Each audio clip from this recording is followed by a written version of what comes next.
சட்டப்பேரவை ஒரு நாள் விடுமுறைக்கு பிறகு வியாழக்கிழமை கூட உள்ள நிலையில் ஆன்லைன் சூதாட்டத்துக்கு தடை விதிக்கும் மசோதாவை முதலமைச்சர் மு க ஸ்டாலின் மீண்டும் தாக்கல் செய்ய உள்ளார்.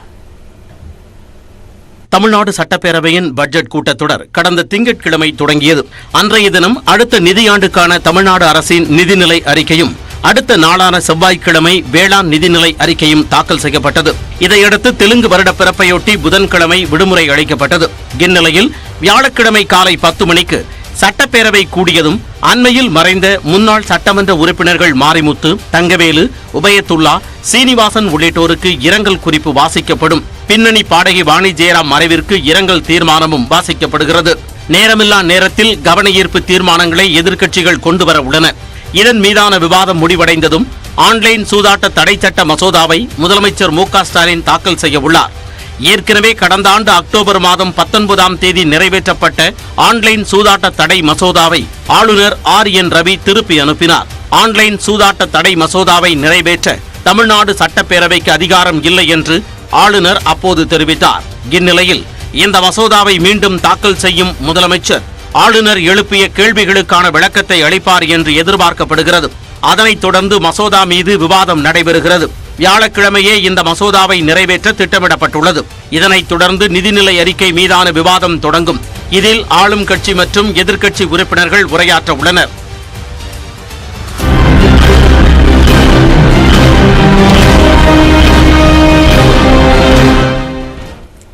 அதிமுக பொதுச் செயலாளர் தேர்தலுக்கான நிபந்தனைகளை நீக்கினால் தேர்தலில் போட்டியிட தயார் என்றும் தேர்தலுக்கு எதிராக தாக்கல் செய்த மனுவை திரும்பப் பெற தயாராக இருப்பதாகவும் ஓ பன்னீர்செல்வம் தரப்பில் தெரிவிக்கப்பட்டது.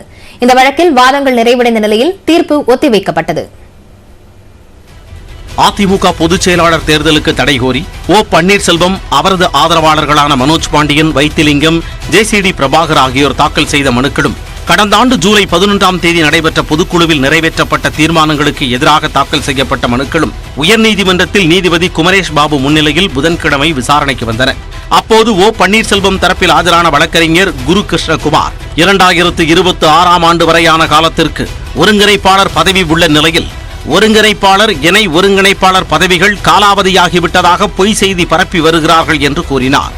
கட்சியின் எதிர்கால நலன் கருதியே இரட்டை தலைமை அவசியம் என முடிவெடுக்கப்பட்டதாகவும் இதனை தேர்தல் ஆணையமும் அங்கீகரித்ததாகவும் OPS தரப்பு வழக்கறிஞர் குறிப்பிட்டார். கடந்த 2017ஆம் ஆண்டில் அடிப்படை உறுப்பினர்கள் மூலம் விதிகளுக்கு உட்பட்டு ஒருங்கிணைப்பாளர், இணை ஒருங்கிணைப்பாளர் ஆகியோர் தேர்வு செய்யப்பட்டதாகவும் தற்போது பொதுச் செயலாளர் தேர்வு என்பது விதிகளுக்கு உட்பட்டு இல்லை என்றும் அவர் வலியுறுத்தினார். ஜூலை 11இல் நடைபெற்ற பொதுக்குழு கூட்டத்தில் எந்த நிகழ்ச்சி நிரலும் இல்லாமல் சிறப்பு தீர்மானம் கொண்டு வந்து ஓ பன்னீர்செல்வம் உள்ளிட்டோரை நீக்கியிருப்பதாகவும் இதன் மீது எந்த விவாதமும் நடத்தப்படவில்லை என்றும் அவர் குறிப்பிட்டார்.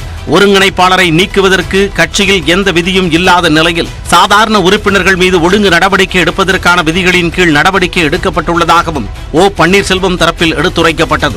இந்த விவகாரத்தில் நீதிமன்றம் தலையிட வேண்டுமென்றும் தீர்மானங்களுக்கு தடை விதிக்க வேண்டுமென்றும் கோரிக்கை விடுக்கப்பட்டது. அரசியல் கட்சிகளுக்குள் எடுக்கும் முடிவுகள் விதிகளுக்கு உட்பட்டு இருக்க வேண்டுமென்றும் அரசியல் கட்சிகள் சங்கங்களோ கிளப்புகளோ கிடையாது என்றும் வாதிடப்பட்டது. பொதுச் செயலாளர் பதவி குறித்து அடிப்படை உறுப்பினர்களிடம் கருத்து கேட்காததே கட்சி நிறுவனர் வகுத்த விதிகளுக்கு எதிரானது என்று குறிப்பிடப்பட்டது. பொதுச் செயலாளர் இருக்கையில் எடப்பாடி பழனிசாமி அமர்வதற்காகவே தற்பொழுது பொதுச் செயலாளர் தேர்தலுக்கு கடும் நிபந்தனைகள் விதிக்கப்பட்டுள்ளதாகவும் அவர் குற்றம் சாட்டினார். எனவே மாவட்ட வாரியாக சென்று புதிய உறுப்பினர்களை சேர்த்து அவர்களிடம் கருத்து கேட்ட பிறகே விதிகளுக்கு உட்பட்டு தேர்தலை அறிவிக்க வேண்டும் என்று கோரிக்கை விடுக்கப்பட்டது. பொதுச் செயலாளர் தேர்தலில் போட்டியிடுவதற்கான நிபந்தனைகளை நீக்கினார் பொதுச் செயலாளர் பதவிக்கு போட்டியிட தயார் என்று ஓ பன்னீர்செல்வம் தரப்பில் விளக்கம் அளிக்கப்பட்டது. கட்சியின் உறுப்பினர்கள் பட்டியலை வெளியிட்டு பொதுச் செயலாளர் தேர்தலில் போட்டியிட அனுமதித்தால் வழக்கை திரும்ப பெறவும் தயார் என்றும் ஓ பன்னீர்செல்வம் தரப்பு தெரிவித்தது. இதனைத் தொடர்ந்து மனோஜ் பாண்டியன் தரப்பில் ஆஜரான வழக்கறிஞர் கட்சிக்கு விரோதமாக எந்த வகையிலும் தான் செயல்படவில்லை என்று தெரிவித்தார். ஒருங்கிணைப்பாளர், இணை ஒருங்கிணைப்பாளர் இணைந்தே தன்னை நீக்க அதிகாரம் இருப்பதாகவும் பொதுக்குழுவுக்கு அதிகாரம் இல்லை என்றும் தெரிவிக்கப்பட்டது. இதனைத் தொடர்ந்து வைத்திலிங்கம் தரப்பில் ஆஜரான மூத்த வழக்கறிஞர் மணிசங்கர் பல்வேறு பொறுப்புகளை வகித்துள்ள தம்மை விளக்கம் கூட கேட்காமல் நீக்கியிருப்பதாக தெரிவித்தார். இதேபோல JCD பிரபாகர் தரப்பில் ஆஜரான வழக்கறிஞர் ஸ்ரீராம் விளக்கம் கேட்டு நோட்டீஸ் அனுப்பாமலும் நேரில் அழைத்து தனது தரப்பு விளக்கத்தை கேட்காமலும் கட்சியை விட்டு நீக்கியிருப்பதாக தெரிவித்தார். இதனைத் தொடர்ந்து எடப்பாடி பழனிசாமி மற்றும் அதிமுக தரப்பில் வாதங்கள் முன்வைக்கப்பட்டன. அனைத்து தரப்பு வாதங்களும் முடிவடைந்த நிலையில் எழுத்துப்பூர்வ வாதங்களை வரும் வெள்ளிக்கிழமை காலைக்குள் தாக்கல் செய்ய உத்தரவிட்ட நீதிபதி தீர்ப்பை ஒத்திவைத்தார். அதிமுக இடைக்கால பொதுச் செயலாளர் எடப்பாடி பழனிசாமிக்கு எதிராக மதுரை மற்றும் ராமநாதபுரத்தில் ஓ பன்னீர்செல்வத்தின் ஆதரவாளர்கள் கண்டன ஆர்ப்பாட்டத்தில் ஈடுபட்டனர். வெளியேறு வெளியேறு வெளியேறு வெளியேறு சிலுவம்பாளையத்து சிறுநெறியே சிலுவம்பாளையத்து சிறுநெறியே கழகத்தை விட்டு வெளியேறு கழகத்தை விட்டு வெளியேறு. அதிமுக சட்ட விதிகளில் மாற்றம் செய்ததை கண்டித்தும் அதிமுக உறுப்பினர் அடையாள அட்டை உள்ள தொண்டர்கள் மூலம் பொது வாக்கெடுப்பு நடத்தி பொதுச் செயலாளரை தேர்ந்தெடுக்க கோரியும் மதுரையில் முன்னாள் முதலமைச்சர் ஓ பன்னீர்செல்வத்தின் ஆதரவாளர்கள் ஆர்ப்பாட்டத்தில் ஈடுபட்டனர். மதுரை பழங்கானத்தத்தில் நடைபெற்ற இந்த ஆர்ப்பாட்டத்தில் மதுரை நாடாளுமன்ற தொகுதி முன்னாள் உறுப்பினர் கோபாலகிருஷ்ணன், உசிலம்பட்டி சட்டமன்ற தொகுதி உறுப்பினர் ஐயப்பன் உள்ளிட்ட 500க்கும் மேற்பட்டோர் கலந்து கொண்டனர். அப்போது எடப்பாடி பழனிசாமிக்கு எதிராக முழக்கங்கள் எழுப்பப்பட்டன. வெளியேறு வெளியேறு வெளியேறு வெளியேறு கருமம் பிடித்தவனே கருமம் பிடித்தவனே கட்சியை விட்டு வெளியேறு கட்சியை விட்டு வெளியேறு. ஆர்ப்பாட்டத்தின் இறுதியில் எடப்பாடி பழனிசாமிக்கு எதிராக கருப்பு பலூன்கள் பறக்கவிடப்பட்டன. எடப்பாடி எடப்பாடி ஒளிக எடப்பாடி ஒளிக எடப்பாடி ஒளிக. இதேபோல் ராமநாதபுரம் மாவட்டம் புதிய பேருந்து நிலையம் பகுதியில் மாநிலங்களவை உறுப்பினர் தர்மர் தலைமையில் ஆர்ப்பாட்டம் நடைபெற்றது. பின்னர் செய்தியாளர்களிடம் பேசிய மாநிலங்களவை உறுப்பினர் தர்மர், தமிழ்நாடு முழுவதும் அடையாள அட்டை வைத்துள்ள அதிமுக தொண்டர்களிடம் பொது வாக்கெடுப்பு நடத்தி பொதுச் செயலாளரை தேர்ந்தெடுக்க வேண்டும் என்று வலியுறுத்தினார். நீதிமன்ற தீர்ப்புகள் ஓ பன்னீர்செல்வத்துக்கு சாதகமாகவே அமையும் என்றும் தங்களுக்கு எந்த பின்னடைவும் இல்லை என்றும் தர்மர் கூறினார்.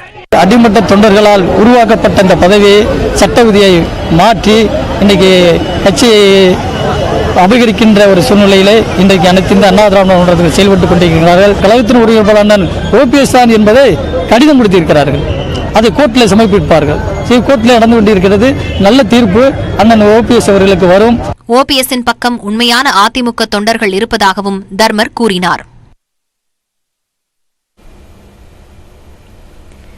ஓபிஎஸ் தனிக்கட்சியை நடத்தி வருவதாக உயர்நீதிமன்றத்தில் எடப்பாடி பழனிசாமி தெரிவித்துள்ளார். பொதுச் செயலாளர் தேர்தல் விவகாரத்தில் நிபந்தனைகள் கொண்டுவரப்பட்ட நிலையில் இதில் நீதிமன்றம் தலையிட முடியாது என்று அதிமுக தரப்பில் தெரிவிக்கப்பட்டுள்ளது. சென்னை உயர்நீதிமன்றத்தில் நடைபெற்ற அதிமுக வழக்கு விசாரணையில் எடப்பாடி பழனிசாமி தரப்பில் ஆஜரான மூத்த வழக்கறிஞர் CS வைத்தியநாதன் பொதுக்குழு உறுப்பினர்களின் குரலை ஒடுக்கும் வகையில் இந்த வழக்கு தொடரப்பட்டிருப்பதாக குறிப்பிட்டார். தான் உண்மையான அதிமுக என்றால் ஆதரவை நிரூபியுங்கள் என்று அவர் கூறினார். தனது சொந்த தம்பியையே எந்த விளக்கமும் கேட்காமல் கட்சியை விட்டு நீக்கியவர்தான் ஓ பன்னீர்செல்வம் என்றும் அவர் தெரிவித்தார். உயர்மட்ட அளவில் முடிவெடுக்கும் அதிகாரம் பொதுக்குழுவுக்கு இருப்பதாகவும் இந்த முடிவுகளுக்கு கட்டுப்பட்டவர்களே கட்சியில் நீடிக்க முடியும் என்றும் EPS தரப்பில் எடுத்துரைக்கப்பட்டது. ஜூலை மாதம் 11ஆம் தேதி நடைபெற்ற பொதுக்குழு கூட்டம் செல்லும் என்று உச்சநீதிமன்றம் தீர்ப்பளித்துள்ளதால் அன்றைய தினம் கொண்டுவரப்பட்ட தீர்மானங்களும் செல்லும் என்று தெரிவிக்கப்பட்டது. மீண்டும் ஜெயலலிதா ஆட்சி ஏற்பட வேண்டுமானால் வலிமையான ஒற்றை தலைமை வேண்டும் என்று பொதுக்குழு கூட்டத்தில் முடிவெடுக்கப்பட்டு ஒருங்கிணைப்பாளர், இணை ஒருங்கிணைப்பாளர் பதவிகள் ரத்து செய்யப்பட்டு தீர்மானங்கள் நிறைவேற்றப்பட்டதாக அவர் குறிப்பிட்டார். பதவிகள் ரத்து செய்யப்பட்டதை தவிர பதவிகள் காலாவதியாகவில்லை என்றும் அவர் தெரிவித்தார். உடனடி நடவடிக்கை எடுக்க வேண்டும் என்பதால் பொதுக்குழு நடவடிக்கை மேற்கொண்டதாகவும் இதற்கு பொதுக்குழுவுக்கு அதிகாரம் இருப்பதாகவும் அவர் தெரிவித்தார். வலுவான எதிர்க்கட்சியாக அதிமுக செயல்படுவதை தடுக்கும் நோக்கில் பொதுச் செயலாளர் தேர்தலுக்கு எதிராக வழக்கு தொடரப்பட்டுள்ளதாகவும் தேர்தலுக்கு தடை விதிக்க கூடாது என்றும் எடப்பாடி பழனிசாமி தரப்பில் தெரிவிக்கப்பட்டது. இதனைத் தொடர்ந்து அதிமுக சார்பில் ஆஜரான மூத்த வழக்கறிஞர் விஜய் நாராயணன் இரட்டை தலைமைக்கு கட்சியினர் மத்தியில் ஆதரவு இல்லாததாலேயே ஒற்றை தலைமை கொண்டுவரப்பட்டதாக கூறினார். இதன் பிறகு ஒருங்கிணைப்பாளர், இணை ஒருங்கிணைப்பாளர் பதவி காலாவதியா இல்லையா என்பது குறித்து பேச வேண்டிய அவசியமே இல்லை என்று விஜய் நாராயணன் தெரிவித்தார். 50 ஆண்டுகால அதிமுக வரலாற்றில் தற்காலிகமாக வெறும் 5 ஆண்டுகளுக்கு மட்டுமே ஒருங்கிணைப்பாளர், இணை ஒருங்கிணைப்பாளர் பதவிகள் கொண்டுவரப்பட்டதாக குறிப்பிட்டார். எனவே தற்போது மீண்டும் பொதுச் செயலாளர் பதவியை கொண்டு வருவதால் யாருக்கும் எந்த பாதிப்பும் ஏற்படாது என்றும் எந்த அடிப்படை கட்டமைப்பும் சிதைந்து விடாது என்றும் அவர் கூறினார். கட்சியில் எந்த ஆதரவும் இல்லாதவர்கள் போட்டியிடுவதை தடுக்கவே பொதுச் செயலாளர் தேர்தலுக்கு நிபந்தனைகள் கொண்டுவரப்பட்டதாக அதிமுக தரப்பில் எடுத்துரைக்கப்பட்டது. கட்சி தலைமையால் நிபந்தனைகள் கொண்டுவரப்பட்ட நிலையில் இதில் நீதிமன்றம் தலையிட முடியாது என்றும் இதனை சட்டவிரோதம் என்று நீதிமன்றம் கூற முடியாது என்றும் அதிமுக தலைமை தரப்பில் தெரிவிக்கப்பட்டது. ஒருங்கிணைப்பாளராக இருந்த ஓ பன்னீர்செல்வம் பெங்களூரு புகழேந்தியை நீக்கும் முன்பு எந்த நோட்டீஸும் கொடுக்கவில்லை என்றும் கட்சியை விட்டு நீக்க ஒரே மாதிரியான நடைமுறைதான் பின்பற்றப்படுவதாகவும் விஜய் நாராயணன் கூறினார். இதனைத் தொடர்ந்து ஓ பன்னீர்செல்வம் தரப்பில் மீண்டும் வாதங்கள் முன்வைக்கப்பட்டன. இதன்படி பொதுக்குழுவுக்கு உச்சபட்ச அதிகாரம் இருப்பதாக எடப்பாடி பழனிசாமி தரப்பு கூறுவது மிகப்பெரிய பொய் என்றும் கட்சி விதிகள் அவ்வாறு கூறவில்லை என்றும் தெரிவிக்கப்பட்டது. ஒருங்கிணைப்பாளர், இணை ஒருங்கிணைப்பாளர் பதவிகள் காலாவதி ஆகிவிட்டதா இல்லையா என்பது குறித்து எடப்பாடி பழனிசாமி மற்றும் அதிமுக தரப்பில் இருவேறு கருத்துக்கள் தெரிவிக்கப்படுவதாகவும் OPS தரப்பில் எடுத்துரைக்கப்பட்டது. இதையடுத்து தீர்ப்பு ஒத்திவைக்கப்பட்டது.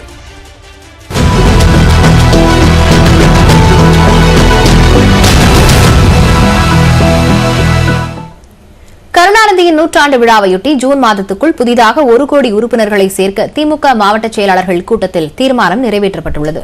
கட்சிக்கு கெட்ட பெயரை ஏற்படுத்தும் வகையில் தொண்டர்களும் நிர்வாகிகளும் செயல்படாமல் இருக்க மாவட்ட செயலாளர்கள் நடவடிக்கை எடுக்க வேண்டும் என்று முதலமைச்சர் மு.க.ஸ்டாலின் அறிவுரை வழங்கியுள்ளார். திமுக மாவட்ட செயலாளர்கள் கூட்டம் சென்னை அண்ணா அறிவாலயத்தில் கட்சியின் தலைவர் மு.க.ஸ்டாலின் தலைமையில் நடைபெற்றது. இதில் வரும் ஜூன் 3ஆம் தேதி தொடங்கும் கருணாநிதியின் 100ஆண்டு விழாவை கொண்டாடுவது குறித்து விவாதிக்கப்பட்டது. இதனைத் தொடர்ந்து திமுகவில் ஏற்கனவே 1 கோடி உறுப்பினர்கள் உள்ள நிலையில் புதிதாக 1 கோடி பேரை சேர்க்கும் பெருமுயற்சியை வரும் 3ஆம் தேதி தொடங்கி கருணாநிதியின் 100ஆண்டு தொடங்கும் ஜூன் 3ஆம் தேதிக்குள் நிறைவு செய்ய தீர்மானம் நிறைவேற்றப்பட்டது. திருவாரூரில் ஜூன் 3ஆம் தேதி கருணாநிதியின் 100ஆண்டு தொடக்க விழா மாநாடு நடைபெறவுள்ளது. அப்போது கலைஞர் கோட்டம் அருங்காட்சியகத்தை அகில இந்திய தலைவர்கள் திறந்து வைக்க உள்ளார்கள். தொடக்க விழா மாநாட்டில் காலையில் மதச்சார்பற்ற முற்போக்கு கூட்டணி கட்சி தலைவர்களும் மாலையில் அகில இந்திய தலைவர்களும் உரையாற்ற உள்ளதாக தீர்மானத்தில் தெரிவிக்கப்பட்டுள்ளது. ஜூன் 3ஆம் தேதி முதல் அடுத்த ஆண்டு ஜூன் 3ஆம் தேதி வரை ஓராண்டு காலத்துக்கு 100ஆண்டு விழாவை தொண்டர்களின் இல்ல விழாவாக, மக்களின் விழாவாக, இந்தியாவை திரும்பி பார்க்கும் வகையில் மிகச் சிறப்பாக கொண்டாடுவது என மாவட்ட செயலாளர்கள் கூட்டத்தில் தீர்மானம் நிறைவேற்றப்பட்டது. இந்த கூட்டத்தில் பேசிய முதலமைச்சரும் திமுக தலைவருமான மு.க.ஸ்டாலின் கட்சி தலைமையை மீறி சில வருந்தத்தக்க செயல்கள் நடப்பதற்கு கண்டனம் தெரிவித்ததாக கூறப்படுகிறது. கட்சிக்கு கெட்ட பெயர் ஏற்படாத வகையில் நிர்வாகிகளையும் தொண்டர்களையும் மாவட்ட செயலாளர்கள் பார்த்துக் கொள்ள வேண்டும் என்று அவர் அறிவுரை வழங்கினார். கருணாநிதியின் பிறந்த நாளை ஆண்டு முழுவதும் பிரம்மாண்டமாக கொண்டாட வேண்டும் என்றும் பட்ஜெட் விளக்க பொதுக்கூட்டங்களை நடத்துமாறும் அவர் அறிவுறுத்தினார். நாடாளுமன்ற தேர்தலுக்கான பணிகளை தொடங்குமாறும் பட்ஜெட்டில் இடம்பெற்றுள்ள அம்சங்களை மக்களிடம் கொண்டு சேர்க்குமாறும் முதலமைச்சர் மு.க.ஸ்டாலின் கேட்டுக் கொண்டார். பூத் கமிட்டி உறுப்பினர்களை தேர்வு செய்யும் பணிகளை விரைவில் தொடங்குமாறு கேட்டுக்கொண்ட முதலமைச்சர் சட்டமன்ற தொகுதி வாரியாக விரைவில் பொறுப்பாளர்கள் நியமிக்கப்படுவார்கள் என்றும் அறிவித்ததாக தகவல்கள் தெரிவிக்கின்றன.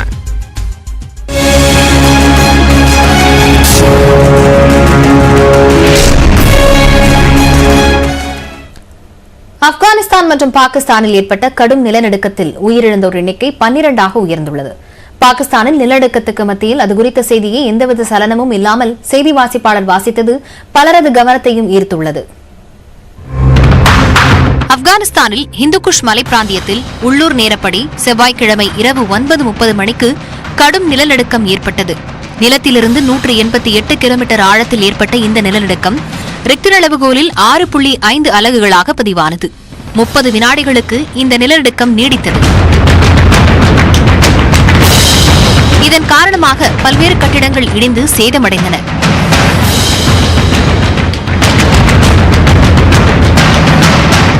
இருபதற்கும் மேற்பட்டோர் காயமடைந்து மருத்துவமனைகளில் அனுமதிக்கப்பட்டனர். அவர்களில் 3 பேர் உயிரிழந்தனர்.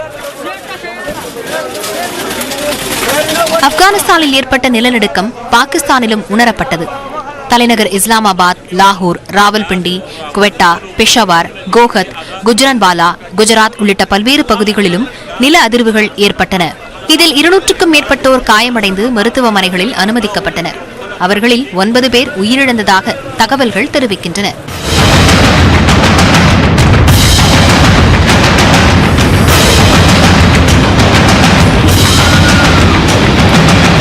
இந்நிலையில் பெஷாவர் நகரில் நிலநடுக்கம் ஏற்பட்ட போது அது குறித்த செய்தியை மஷ்ரிக் என்ற தொலைக்காட்சியின் செய்தி வாசிப்பாளர் வாசித்துக் கொண்டிருந்தார்.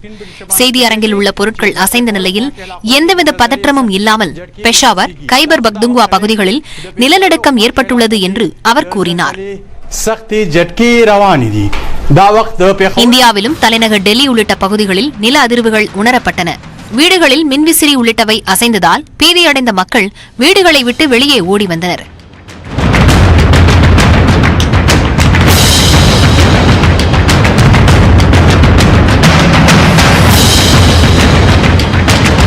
இதேபோல உத்தரப்பிரதேசம், ஜம்மு காஷ்மீர் உள்ளிட்ட மாநிலங்களிலும் நில அதிர்வு உணரப்பட்டதால் பொதுமக்கள் தங்களது வீடுகளை விட்டு வெளியே ஓடி வந்தனர்.